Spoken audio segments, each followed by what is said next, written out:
আদর, উঠো উঠো উঠো। আদর, লিসন টু মি। দেখো, আমাকে দেখো, আমার দিকে তাকাও। শোনো, তোর আমাকে দেখো। আদর, আদর উঠো, আমাকে দেখো না কেন? Look at me. আমি তোমাকে এখন একটা কথা বলবো, মনোযোগ দিয়ে শুনো। প্যানিক করো না, হ্যাঁ? আমাকে দেখো। আদর, আঙ্কেল আঙ্কেল নাই, আঙ্কেল মারা গেছে। আদর, তোমার বাবা মারা গেছে।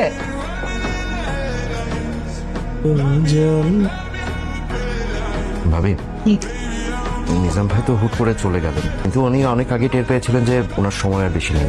খানেক আগে আমার অফিসে এসেছিলেন। তাছাড়া নিজাম ভাইও চাননি তার জীবদ্দশায় তার করা উইল তোমাদের সামনে পাঠ করি। বাবা উইল করে দিয়ে স্যার? হ্যাঁ, আমাকে তো কখনো কিছু বলেন নাই এই বিষয়ে। নিজাম ভাই তার সমস্ত স্থাবর অস্থাবর সম্পত্তি আনিস শিকদার সোহাগের নামে লিখে দিয়ে গেছে।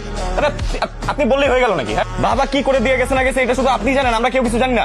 আদর তুই চুপ থাক, আমি দেখতেছি। তুই কি দেখবি? হ্যাঁ, তুই কি দেখবি? তুই তো শুরু থেকেই দেখতেছ, এখন সাধু সাইজা কিছু না দেখা ভাব করতেছস না? আমি সত্যি কিছু জানি না। বাবা, সহায় সম্পত্তি না আমার সাথে কোনো কথা বলে নাই।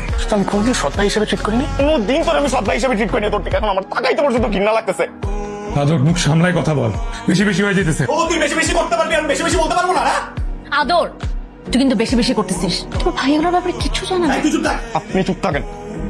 আপনি এই বাড়ির কেউ না, এই বাড়িতে বাইরের লোক কথা বলবে না। ও বাইরের মানুষ না, ওই ভাষার মানুষ, ওই পরিবারের একজন অংশ। তারপর ও কোনো কথা বলবে না। যা বলার আমি বলছি। সত্যি আব্বার সাথে সহায় সম্পত্তি নিয়ে কোনো কথা হয় না, আমি কিচ্ছু জানি না। আম্মা, তোমার ছেলেরা তুমি বুঝাও। এই মা কি বুঝাবে তোরে? মা কি বুঝাবে তোরে? যদি এত সম্পত্তির প্রয়োজন হইতো আমাকে বলতি, আমার ভাগের সবটুকু তোরে দিয়ে দিতাম। তুই চাইলে তো আমার কলিজাটাও দিয়ে দে। তাই বলে তোর ছোট ভাই আমি তোর কোনো দিন সৎ ছেলে বলে ভাবি নাই।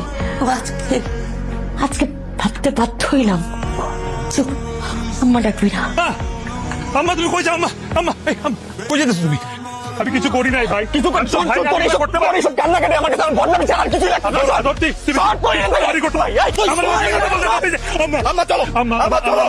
আম্মা, তুমি যাও না। আম্মা, আমি কোনো ভুল করে থাকলে আমার মার। আম্মা, তুমি চাও তো আমার ছেড়ে যাও না। আম্মা।